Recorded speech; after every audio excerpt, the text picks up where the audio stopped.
our last week in July.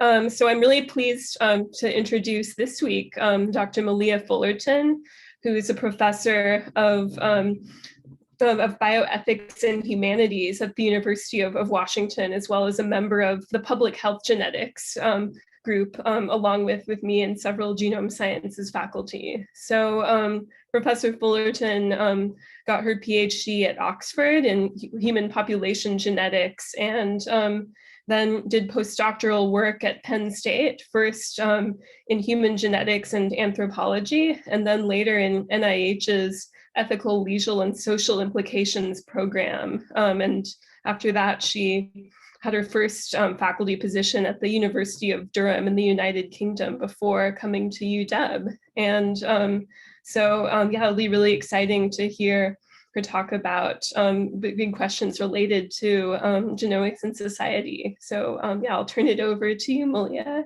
All right, thank you so much, Kelly. Let me get my slides up. Okay.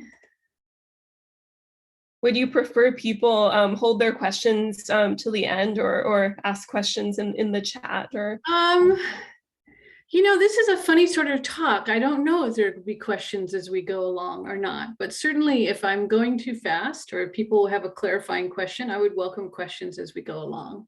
But otherwise, yeah. So we'll see. Thank you for checking. So good evening, everyone. I'm really pleased to be here speaking as part of the Wednesday at the Genome series, which has been fabulous this summer, as it is every year. Really regret that I cannot be speaking to you in person. It is virtually is just not the same, of course. But anyway, today I am going to be speaking to you this sort of cryptically provocative title of Genomics and Society, a few big questions. And I hope by the end of our hour together, actually, that reminds me that I want to get my timer started. I'm hoping that by the end of our hour together, that maybe I will have helped you to think through some of the big questions that are being posed as we move the fruits and insights of the genome sciences into broader society. So before I begin, I would just like to acknowledge with gratitude and humility that I'm speaking from stolen land, the traditional home of the Tulalip, Muckleshoot, Duwamish, and Suquamish tribal nations. Land acknowledgement is necessary, but of course not sufficient. And I encourage any of you who might be interested to check out Real Rent Duwamish to see about ways that you might be able to provide ongoing restitution to the caretakers of this land that make our work, teaching, and learning environment possible. So thanks for that. So yeah, so here I am. I'm talking about genomics and society. I think this talk is going to be a little bit different from the other talks that you've heard thus far this summer. It's intentionally focusing on broader ideas rather than cold hard data. But I want to sort of begin by acknowledging that all of the comments that I will make tonight and the insights that I've had about some of these big questions as they impact genomics and society have been entirely influenced by my work as a social scientist and a bioethicist who works in very close collaboration with genome scientists, and including some collaborators that I know are listening right now. So I'm glad to have you here with us. This sort of research that I do falls under the ambit of something called ethical, legal, and social implications, or ELSI research, and it is supported by a division of the same NIH Institute, the National Human Genome Research Institute, that supports much of the research that goes on in genome sciences around the country, and certainly here in UW Genome Sciences. I was looking for an image to go with this picture, and I found this picture, and I thought, oh great, I can use this. And then it was no longer up on the Genomics and Society website, and I realized it was because all of the people in this wonderful image of society on the DNA helix appear to be white. And I think that we're now realizing how inappropriate that kind of image might be. Anyway, just as an aside. So, genomics and society. What on earth could I possibly mean to cover in my presentation today? Because genomics and society obviously covers a lot of ground. If you've been breathing, if you've been paying attention to the news, you hear on a regular basis, like for example, just today, there was an NPR coverage on use of CRISPR technology in the context of gene drives in mosquitoes and controlling mosquitoes. There's gene editing and CRISPR babies. There's synthetic biology. And then, of course, there's precision medicine.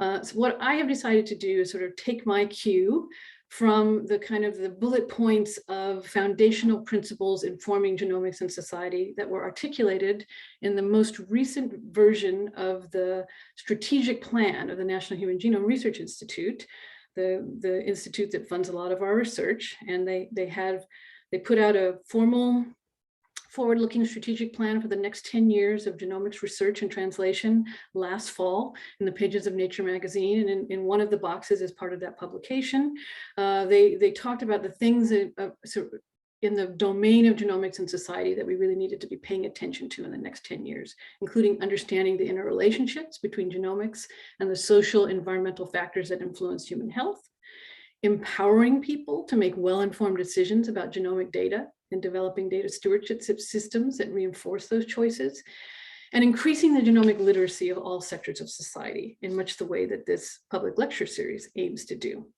So I decided to design a presentation where I could kind of touch on some of these key themes, particularly the two top bullet points in the course of my presentation.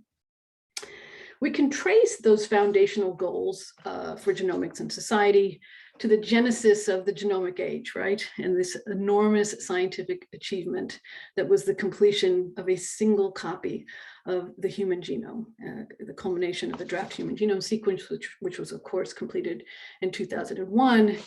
And the linked vision of using that scaffold and the myriad observations of variations in that genome and the relationship to specific disease states and health outcomes to inform a new approach to staying healthy. As was described by Dr. Francis Collins, who of course led the Human Genome Project effort and now of course serves as the overall director for the National Institutes of Health.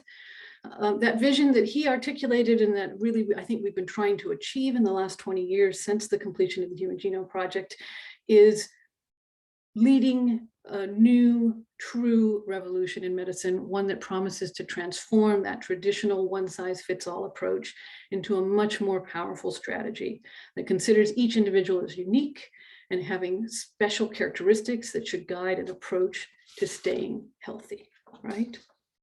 So that's where we begin in our discussion of genomics and society, but that's still pretty big terrain to cover. And so I thought I would anchor us with a specific case example, a patient who can concretize for us some of the issues that genomics is bringing to broader society as the knowledge of gene-disease relationships rapidly improves and genetics is becoming increasingly a routine part of clinical care. So here's the case that I'm asking us to think from. Let us consider a 50-something-year-old white patient, history of appendiceal cancer, fully resected and in remission, personal history of recurrent polyps, a relatively small immediate family, and certainly an unclear family cancer history, but referred on account of the recurrent polyps for genetic counseling by the GI doc, by the gastroenterologist. This patient must therefore decide whether they want to pursue genetic counseling and or undergo colorectal cancer gene panel testing, as is now routinely available to patients that might find themselves in the situation that this patient finds himself in. So the ability to participate in genetic testing and to know something more about the genesis and potential future trajectory of their disease course could represent a really heady possibility for this patient. And the case is the example of the kinds of choices that many, if not most of us, are going to face in the future in the context of clinical care. So it's interesting to consider more deliberately a few of the big, perhaps biggest questions that such a clinical genetic testing opportunity entails. No doubt other questions will occur to you as you listen, and I encourage you to reflect on where you personally might land as you answer some of these questions. But these are the three that I came up with as I was preparing for the talk today. The first being, is there an obligation to know one's genetic makeup in the base case, in any circumstance? Second, how should a patient respond in the face of knowledge of their genetic risks if they have them? And finally, with whom should personal genetic information, once obtained, be shared? So those are the questions. As I've already briefly noted, the successful completion of the Human Genome Project was just the beginning of a remarkable period of rapid technological advance, where the costs of genetic sequencing, as shown here in red, have steadily declined, and the number of research participants, consumers, and patients whose genomes have been sequenced and studied, shown in green here, has rapidly increased. All of that data, all of the research that has been pursued in the last 20 years has allowed a massive amount of genetic discovery. In other words, linking variation in specific places in the genome to specific disease outcomes. This is just one depiction of impossible to see, I know, but these are the outcome data that are summarized in something called the Genome-wide Association Study Catalog, which is housed in the UK. And all of those tiny little dots represent independent, statistically validated associations of particular gene changes in the genome with particular disease or health outcomes. And we now, as a consequence of all of this amazing technological advance, have been able to successfully identify tens of thousands of defined, statistically rigorous genetic associations with disease risk. A lot of that discovery, particularly discovery that occurs in the context of genome-wide association studies, has come in the form of more common variation that contributes to disease in varying but typically small ways. It can nevertheless be especially helpful as we begin to understand the roles of genes in their biological products or proteins, in particular biological pathways, so that we can actually look at gene signaling pathways. This is an example from an older paper looking at genetic interactions in the context of small cell lung cancer. And we can use that information on biological pathways to rationally and effectively design therapies. And this has really revolutionized a lot of biomedicine, but especially cancer therapies in just the last sort of 5 to 10 years. So all of that genetic discovery has been really great in that regard. And it has also led to an exponential increase or expansion in the number of tests that are available clinically. And this is an old picture. If anybody out there in the audience has a better depiction that will bring us more up to present day, but I mean, the trajectory has only been upwards of a sort of exponential expansion of tests designed to be used in a clinical setting to identify rarer variation that is more consequential, which means that if you have a particular pathogenic gene variant, it greatly increases your disease risk. These genetic tests have just expanded exponentially with all of this technological advance, so that we can now identify a large number of thousands of variations of this kind that signal can signal for individuals a higher likelihood of developing diseases such as heart disease, cancer, and other common health concerns that more often might happen to individuals who have those variants than people in the general population.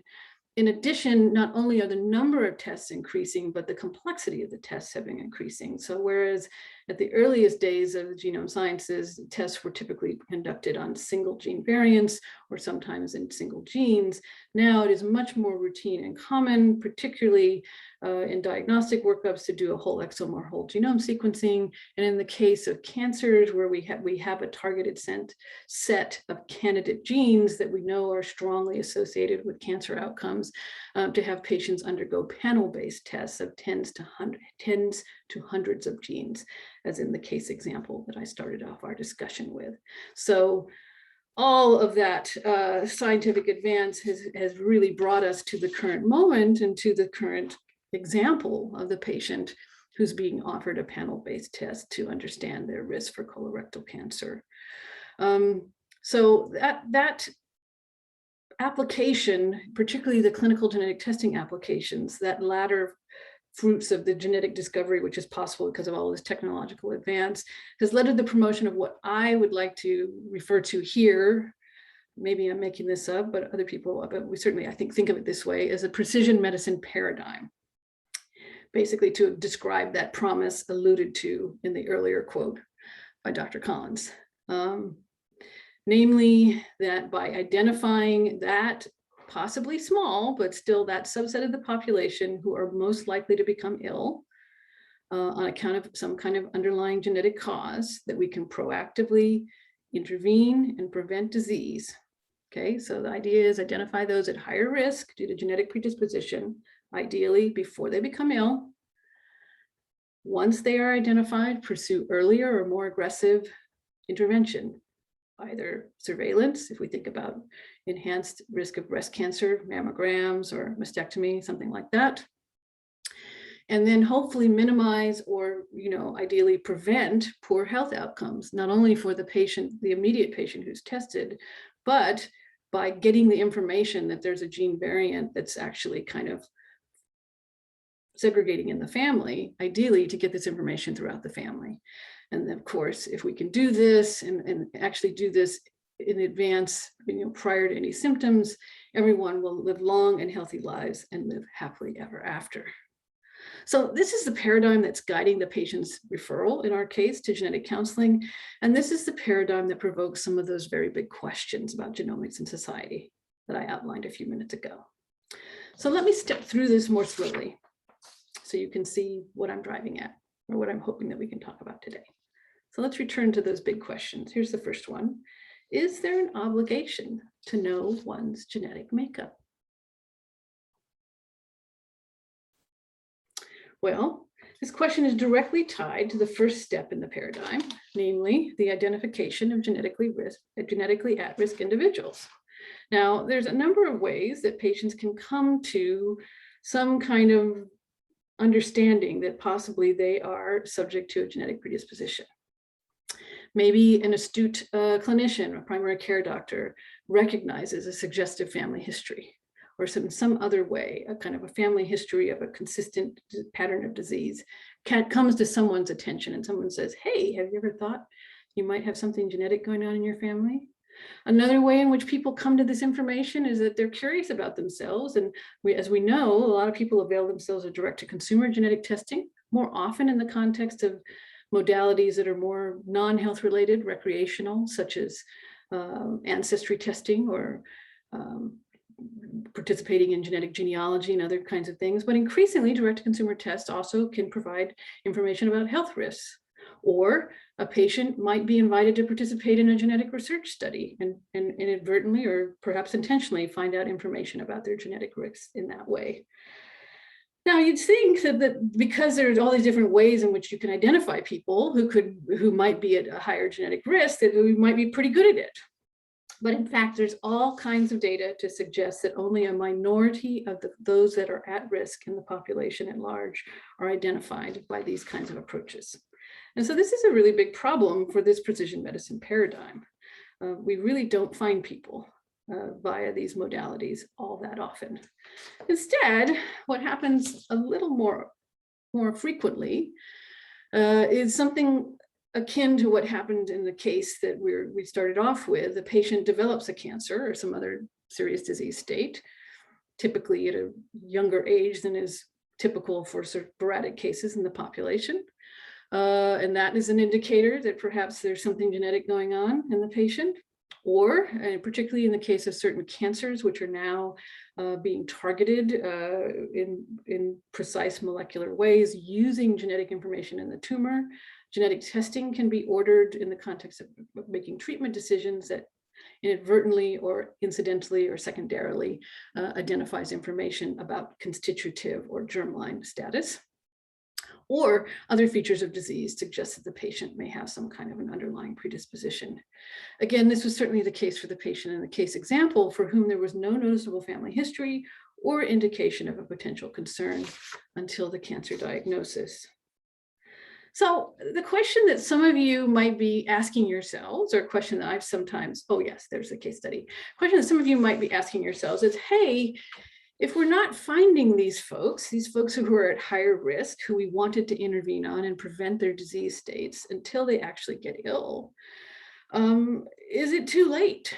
So, if disease has already taken place, such that prevention seems to be no longer possible, in other words, the horse has literally left the barn, what does that mean for this precision medicine paradigm? is there any point in a patient, such as the patient in our case, in actually participating in clinical genetic testing? What would be the underlying rationale? Well, there's actually some very good reasons why a patient, such as the patient in that example, might wish to avail themselves of a genetic test. Genetic syndromes where the likelihood of there could be a genetic syndrome involved, where the likelihood of recurrence of the cancer, or where there might be a likelihood of cancer in other organ systems could be coming up. And so really basically the first disease state is just the first shot across the bows, and it might be very good to have additional information to kind of plan for surveillance, appropriate surveillance modalities. There might be reproductive decisions in play. If people are young enough, they might be actively in the process of building their families and might want to know that information and build that into reproductive decision-making and perhaps prenatal genetic testing. And of course, if there are pre-symptomatic family members who could share the same risk, and very important to point out that although biological family members do share certain amounts of their genetic information in common, they don't share all of it in common. So just because sisters has a gene variant that puts her at higher risk for breast cancer does not necessarily mean that you will as well. But basically where there are pre-symptomatic family members in play, it might be really good to have that information, to generate that information. In all cases, the aim of the testing in this context is not to prevent disease in the index patient, but to basically kind of reduce subsequent harms that might kind of flow from the initial diagnosis and the possibility that basically this is an incipient disease state that has an underlying sort of genetic lability that needs to be taken care of and brought into the process and thought about clinically. So, horse out of the barn notwithstanding, genetic testing still could make good sense in this case. So what about the converse? Sure, there's some valuable information that could be gleaned by taking a colorectal cancer gene panel test, but is it absolutely necessary for this patient? I've already indicated they're kind of a little bit older, probably past their prime reproductive age, small families, so maybe few relevant relatives who might, benefit from having the information. Would it be reasonable for this patient to refuse to undergo testing? Every individual patient has the right to pursue or decline a clinically indicated test. So would it ever be reasonable for a patient to refuse to become aware of their genetic information? Well, in addition to the specifics of that case, there are other things that could be considered as a patient was making decisions about what choice they would prefer to pursue. Genetic information, although particularly when it's well-founded and validated, can say things about your lifetime risk, is rarely determinative. There are people who have pathogenic variants who never go on to develop the disease states associated with them. That is possible. There's also a lot that we still don't know about the genome, and often these genetic tests, particularly genetic tests that involve more genes, kick up a lot of uncertain information. So there's some uncertainties associated with genetic test information that make them rather different from other kinds of clinical tests. There's also the possibility that if a genetic result comes back suggesting more stringent surveillance or more stringent prophylaxis, that this could lead to a cascade of events that would lead to possible iatrogenic harms, harms that are related to the complications of treatments that would not otherwise have been undertaken. And then, of course, there are always risks and harms to generating such kind of personal, determinative information, that would otherwise be private, having that be put into the medical record, potentials for misuse, discrimination, even though we do have federal Genetic Information Non-Discrimination Act that protects against some forms of discrimination in employment and health insurance. It does not protect against all forms of insurance, all forms of discrimination related to genetic information. So those are things that a reasonable patient might bring into their mix of their understanding, and really trying to kind of weigh in weighing these different trade-offs and considerations, they would have to weigh risks, including some risks that might be very concretely and directly to themselves, against the benefits that in this case, particularly for a patient that already has a prior cancer diagnosis and is already undergoing routine cancer surveillance in other ways, the benefits would most likely accrue to others. And, these are difficult decisions, and it's part of the reason why genetic counseling is so important and why pre-test genetic counseling continues to be the kind of gold standard and what we prefer would happen in the case for patients who are being offered these kinds of genetic testing possibilities in the context of their care. So that's one big question, and kind of thinking through the kind of pros and cons. Here's a second big question. How should a patient respond in the face of knowledge of their genetic risk? So let's assume for a moment that the patient in our case example does elect to undergo genetic testing. What comes next? Well, recall that under that standard precision medicine paradigm, a patient who avails themselves of genetic testing and is found to carry a gene variant that places them at higher risk is, under the logic of the paradigm, expected to use that information to actively reduce their disease risks, right? What's the point of knowing you're at higher risk if you're not going to do something about it, right? That's the kind of the general logic here in the paradigm. Now, what exactly is to be done in the case of an identified genetic predisposition depends quite a bit on what gene is actually being mutated, or where the pathogenic variant is located. For the case of the most well-known breast cancer risk genes, BRCA1 and BRCA2, which predispose to a genetic syndrome known as hereditary breast and ovarian cancer, the immediate clinical actions which are recommended in the face of such a diagnosis are, of course, much more immediate, starting at a younger age, and more frequent surveillance, such as mammography, and also more sensitive mammography in the form of MRI, for example.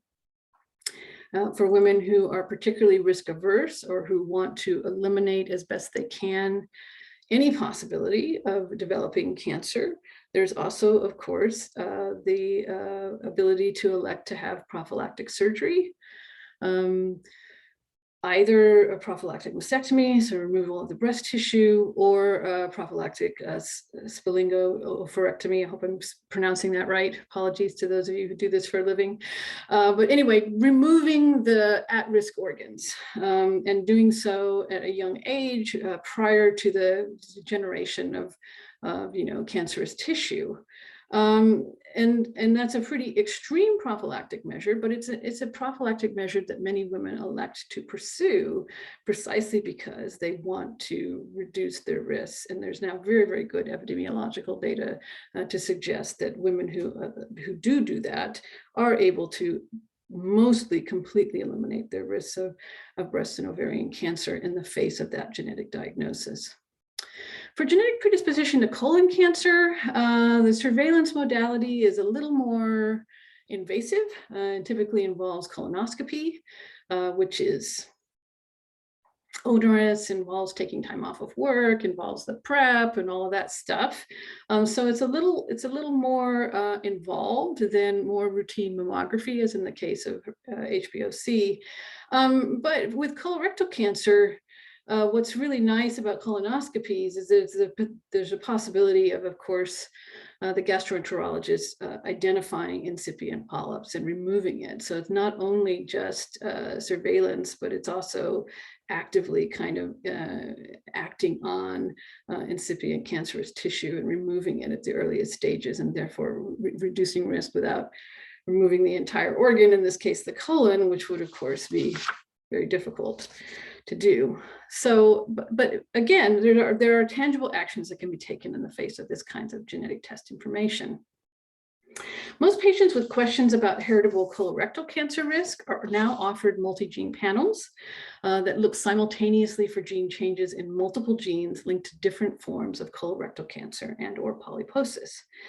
The most common form of heritable colorectal cancer is referred to, and it's not just colorectal cancer, but it's usually identified with patients who present with colorectal cancer, as a genetic syndrome known as Lynch syndrome, which is linked to gene changes in in a small subset of genes which are involved in DNA mismatch repair. And so if you have a genetic change in one of these genes, you're less likely to be able to kind of repair lesions as they occur in your DNA, and more likely to develop cancerous lesions.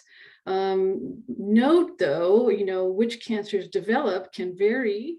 You can have cancers not just of the colon, but of the stomach, of the pancreas, of the urinary tract, and the ovary and uterus in women, and stomach, colorectal, pancreas, urinary tract, and prostate in men. And so which cancers develop can vary. And obviously, if the first cancer is a colorectal cancer, there's still a lot of scope for other cancers to develop for people who happen to have mutations in this subset of colorectal cancer linked genes. Importantly, not everyone with Lynch syndrome develops cancer. Again, that's a point I made earlier. And also, not everyone with a predisposition to colorectal cancer has Lynch syndrome. And so it can be kind of confusing for patients, as like, you go in thinking you're going to learn something about your colorectal cancer risk, and you're suddenly being told that you actually have risk from a far wider range of cancers. Or you might end up with a genetic test result.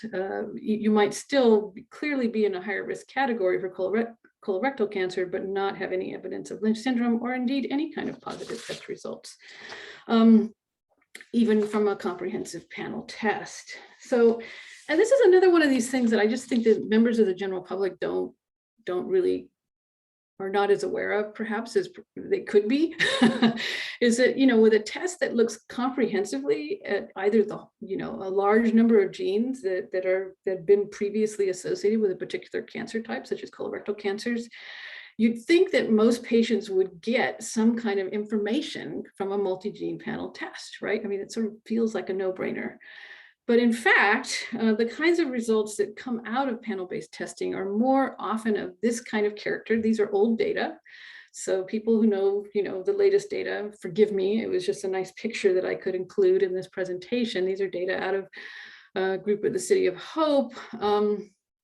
But I'd say that overall, the kind of the distribution of actual positive results that suggest an actual underlying genetic predisposition that can be defined and placed in a particular gene and a particular gene variant, the proportion of people who get a positive test result, even from panel-based testing, is generally fairly low, 15 to 20%. And then there are many more people who receive no result at all. Basically, there's nothing that looks suspicious in any of the genes tested. And so effectively the result is a negative result, although really the best way to think about it is as an uninformative result.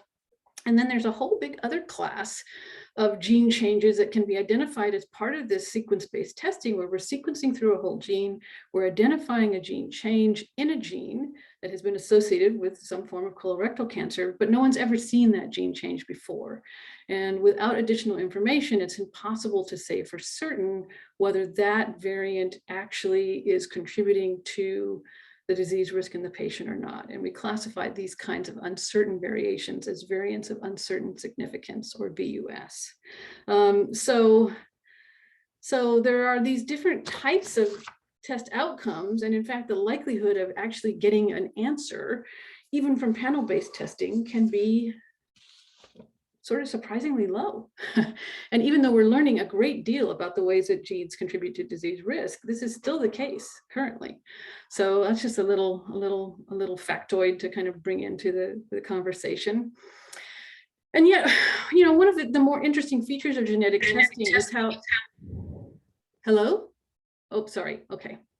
One of the more interesting features of genetic testing is how the very act of obtaining a result of whatever character, positive, negative, uncertain, seems to elicit responses in people, even when those responses may not be the right responses.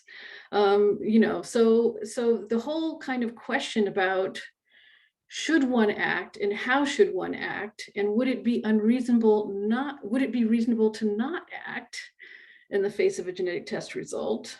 These are all a whole very interesting set of questions that I don't think we spend as much time as we could in the clinical translational genomics community kind of working through. So it might be tempting for the patient in our case, upon receiving a negative result, for example, to breathe a sigh of relief and say, great, nothing there. And certainly there have been clinical translational genetic studies led here at the University of Washington where we know patients have received basically no information and they've said, great, I'm not at higher risk. And yet that's not the message that's conveyed typically by the genetic counselor. And that's not the right interpretation of that kind of a finding. It just means that we haven't looked in the right place, or we haven't recognized a gene change as possibly being associated with genetic risk. It does not mean that there's no risk there at all.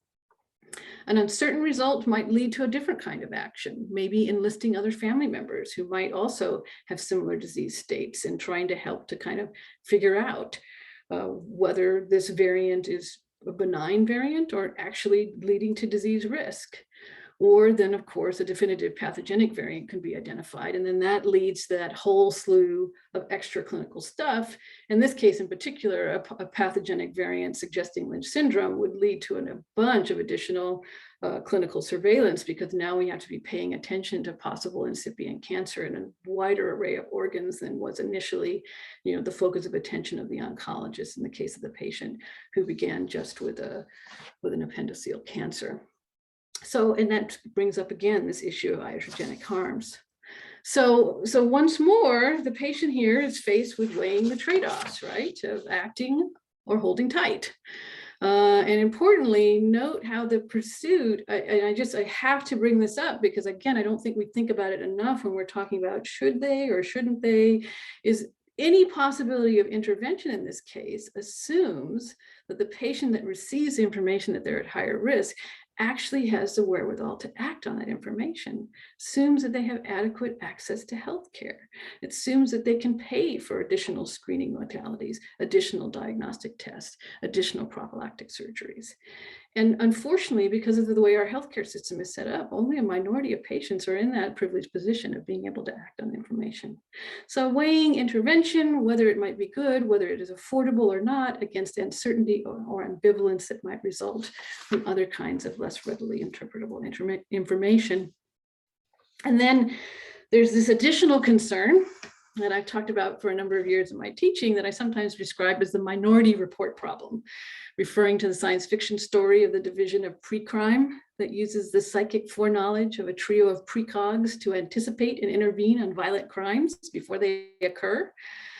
The genetic analogy, of course, is that it may be impossible to tell if the incipient disease predicted by a genetic test will actually come to pass if we act prophylactically to remove the offending organs, right? If our prophylaxis is swift and definitive, we will never know whether that action was in fact necessary or not. On balance, it probably was because we have enough epidemiological data, but there is this interesting sort of uncertainty about whether taking some of these more extreme steps to forestall disease, when we know that none of these gene variants absolutely and 100% predict disease risk, I think is an interesting concern and one that I don't think we talk enough about in this context of thinking about genomics and society.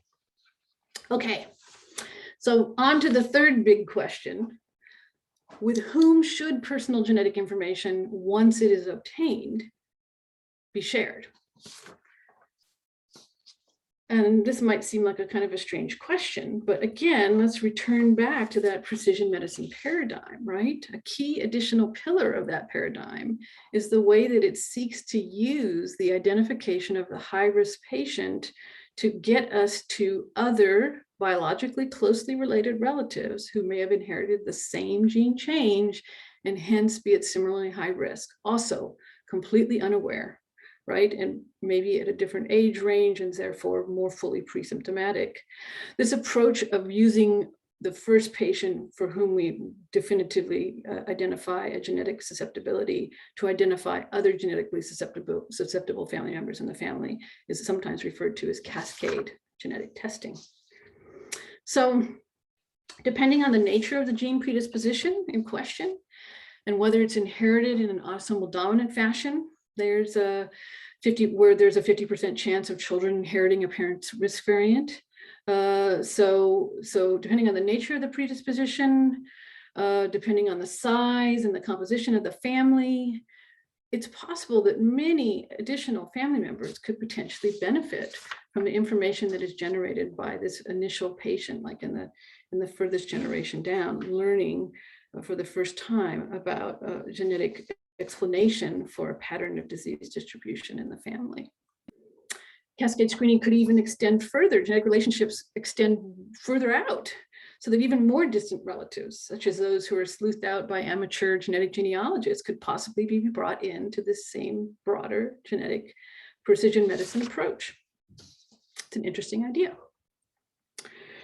This generally, though, this model, this idea of using information in the index patient and getting it out to the rest of the family relies on the patient who is tested positive being willing to notify their biological relatives that there may be a disease-linked gene floating around in the family, which on balance is easier said than done. And partly for this reason, because I think we've begun to recognize, despite the kind of the overall general kind of, gee whiz, this makes a lot of sense. It doesn't happen very often in practice. Patients do not do a good job of contacting their relatives. And so they're just very recently, there's a number of projects underway, some of which are directly, linked here to the University of Washington.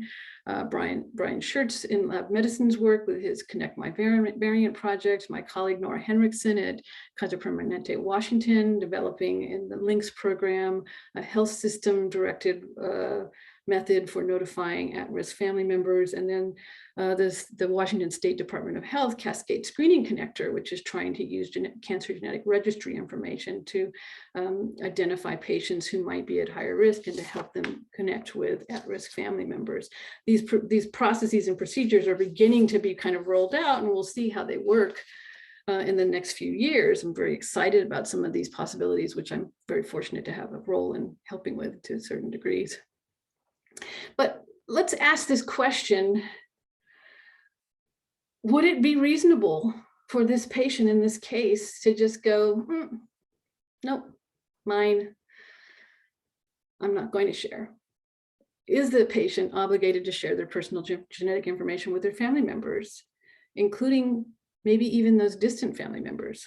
On this issue, there really currently appears to be a wide range of opinions. There are some people who really regard their individual genetic information as unique, as sensitive, as private, and is really their own domain, whether it might in some part be shared with family members or not. They're reluctant to give over the information of their own genetic status.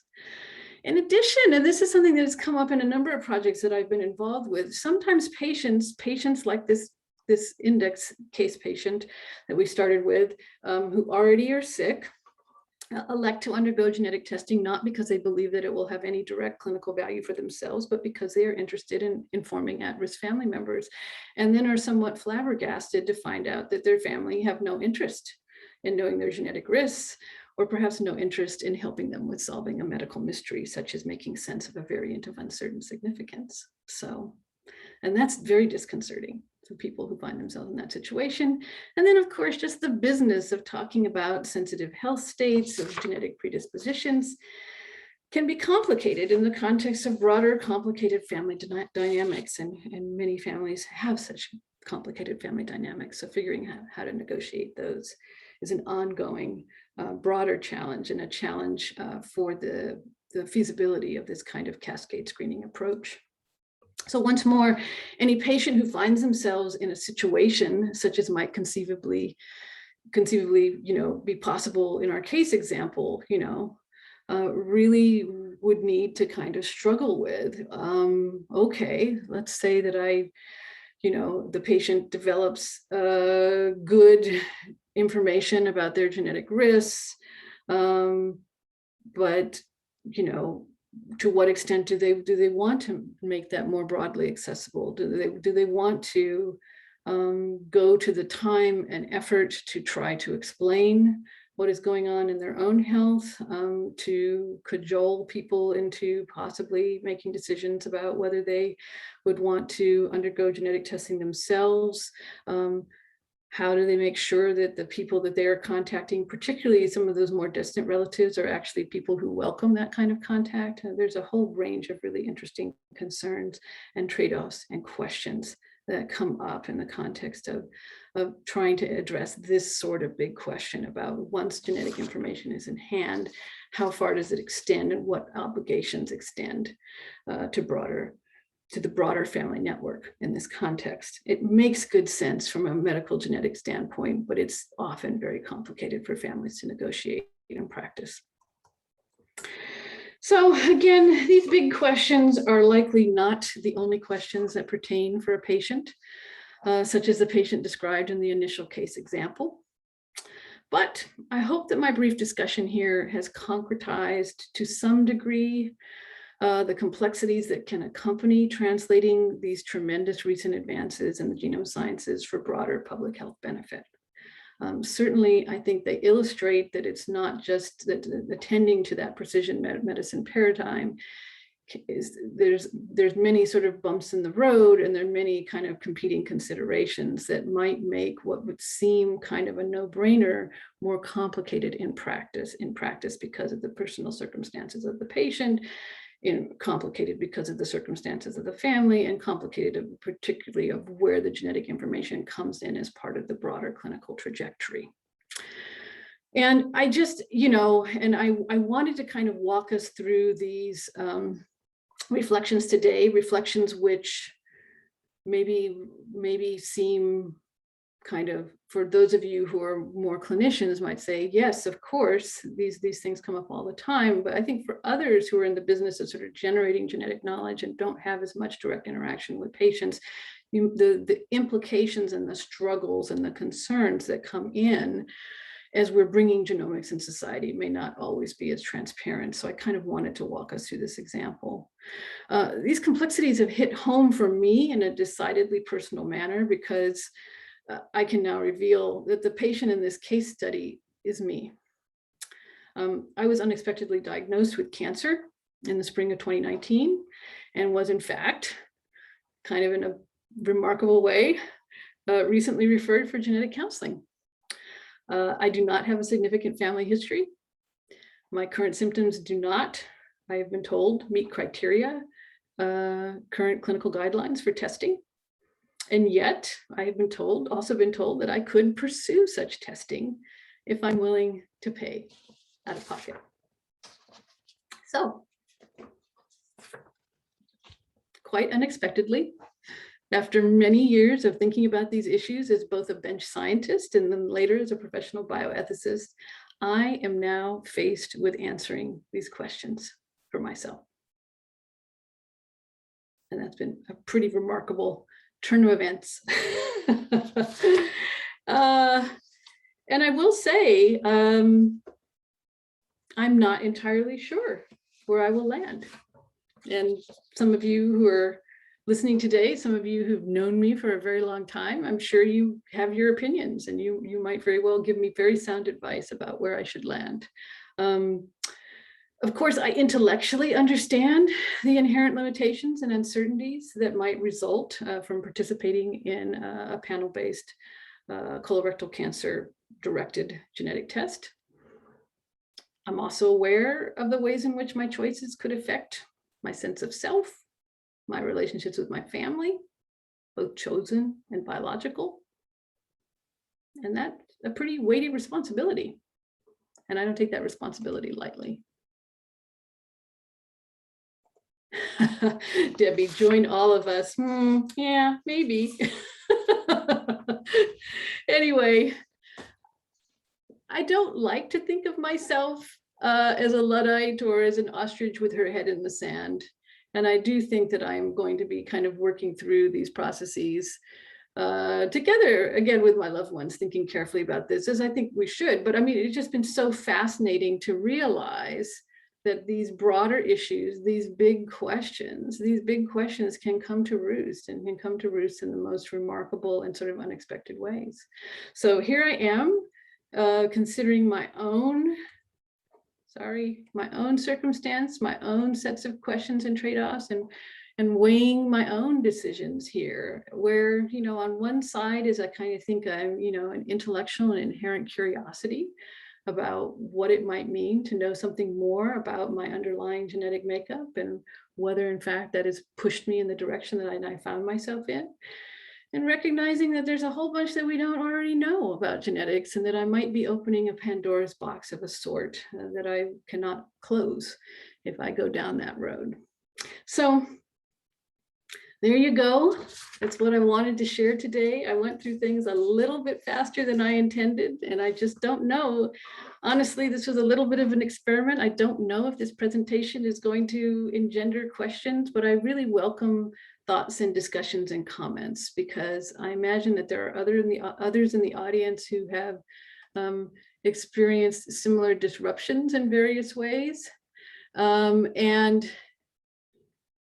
And yes, and I will open things up to discussion in just a second. But just to very quickly, as I see things coming into the chat, and just to say thanks to many past and current collaborators, including Gail Jarvik and Debbie and others with whom I've been working as part of the Clinical Sequence First Exploratory and now Evidence Generating Research Network, of course, the Electronic Medical Records and Genomics Consortium, the Ethics of Inclusion Project, and then Wiley Burke's longtime UW Center for Genomics and Healthcare Equality, which sadly is no more, but really has strongly informed my thinking and my attitudes in this area. So thank you all for your attention. I'm going to stop sharing so we can see each other, and invite folks who have been putting things in the chat to maybe unmute themselves and say a bit more about what they were suggesting there. Thank you all so much. Thanks, Malia, for the fascinating talk, and appreciate how personal it got. I think we have a question in the chat from Maitreya. Do you want to unmute and ask? Mm-hmm. Sure. Wow, gosh, what an amazing story, and I hope you're doing okay. You know, my lab has been using yeast to try to test some of these variants of uncertain significance in people, and it has kind of kept me up at night a little bit about what if the yeast are wrong, and some genetic counselor gives somebody, you know, a poor prediction based on some of our results. And so I was just wondering what your point of view is about the value of studies of these things in model organisms. Mm-hmm. And, you know, would you believe the yeast if we tested your mutation, you know? Yeah, no, so that's great. Well, so first off, I want to say that I have not participated in genetic testing yet, and I have no idea whether any mutation will be found.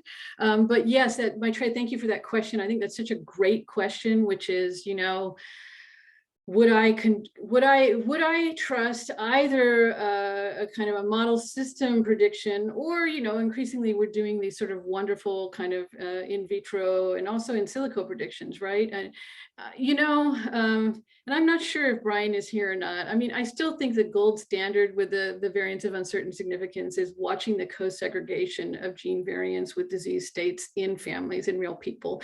And the reason for that is, it's not because the work in yeast is not inherently valuable. It really, really is. It can actually give us tremendous insights into the underlying sort of biology and protein function.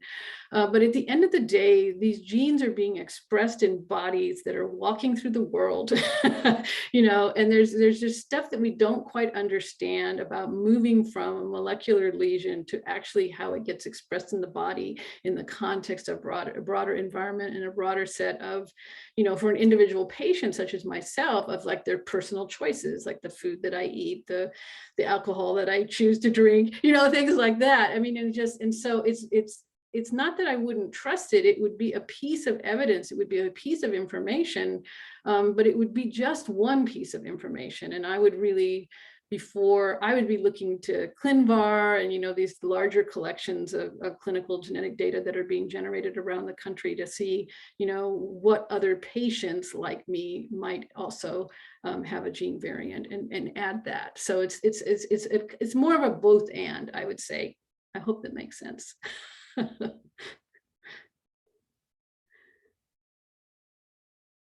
Okay, great, wonderful, yeah. So yeah, so thoughts, people. I mean, it's really interesting when it gets personal.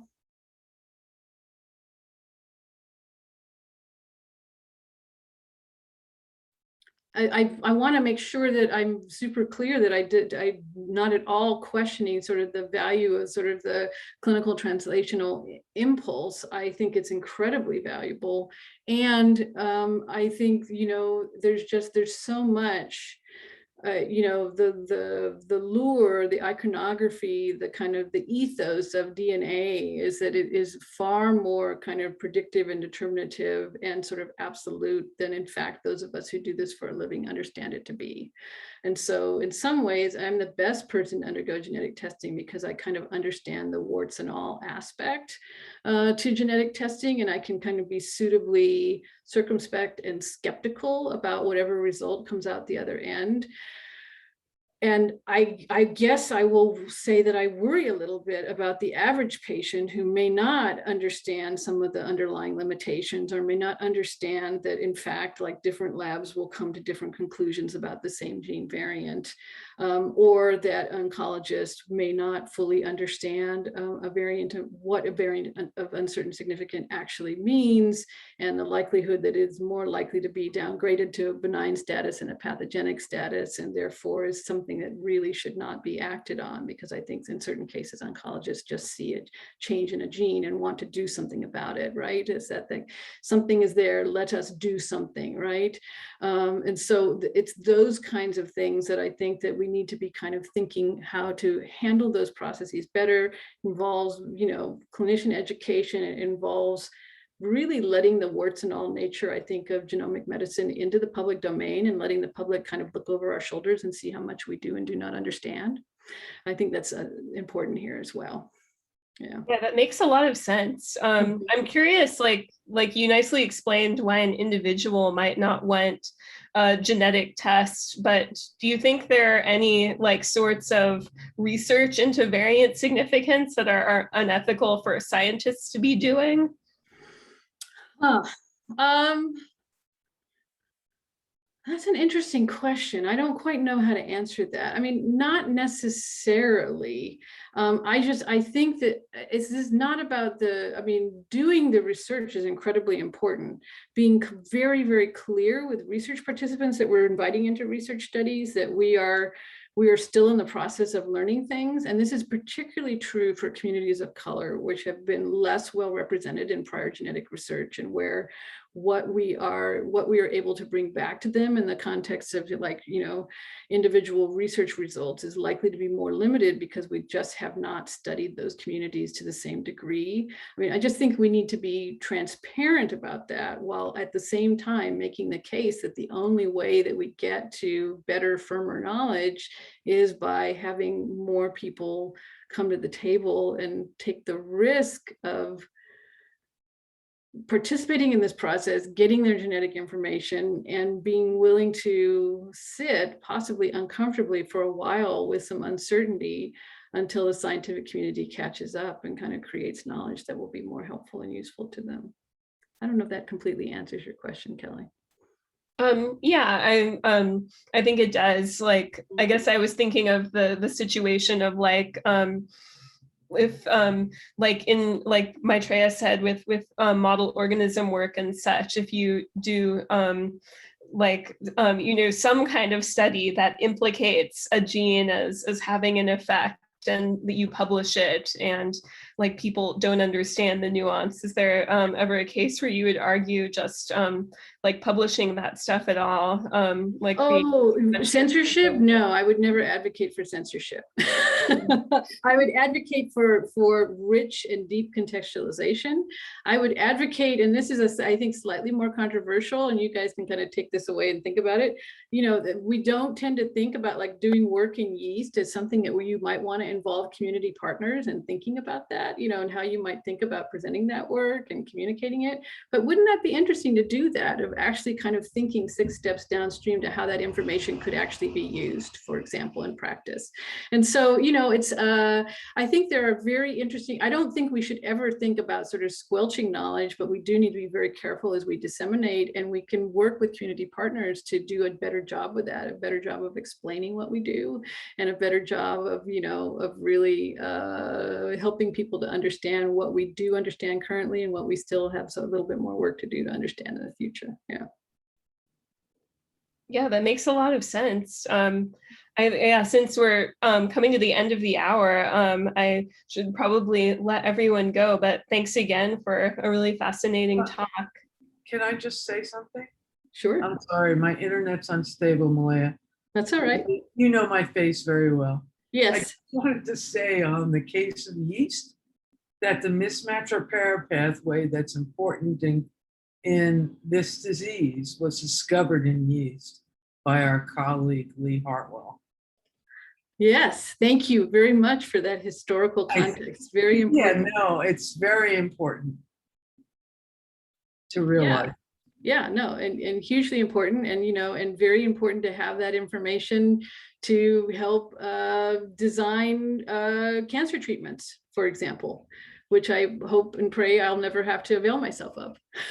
I agree too. Yes, yeah. And I hope that's really true. But I do think that getting knowledge, if you have relatives that could be at risk, is important. I'll just take the opposite task here. So Great, thank you. Thank you very much for that perspective. I don't disagree, because I think it's a both and, as I said to Maitreya as well. yeah, no. Yeah. And you presented a very balanced case. Thank you. Thank you. Appreciate that. Can I ask something about the point that Debbie just brought up about sharing with relatives? So the two projects you mentioned about sharing information with distant families, like how is that done? Like, are they told so and so has a test? Would you like to know the results? And are they given a version of the talk you just gave? It varies. Brian's is a modality where they're helping people to kind of use a variety of methods to identify further out relatives, and then helps them to communicate information.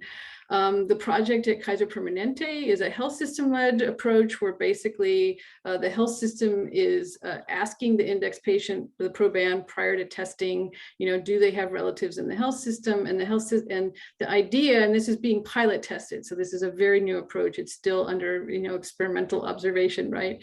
The idea is to contact the relatives and say, hey, you have a relative who may be undergoing genetic testing soon.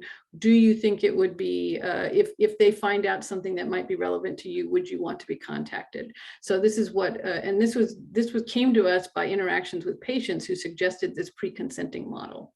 And so whether that will work well in the Kaiser Permanente process, whether that will be generally feasible as a broader approach across health systems is still an open question. But yeah, people are trying lots of different things right now because this is a big and important problem.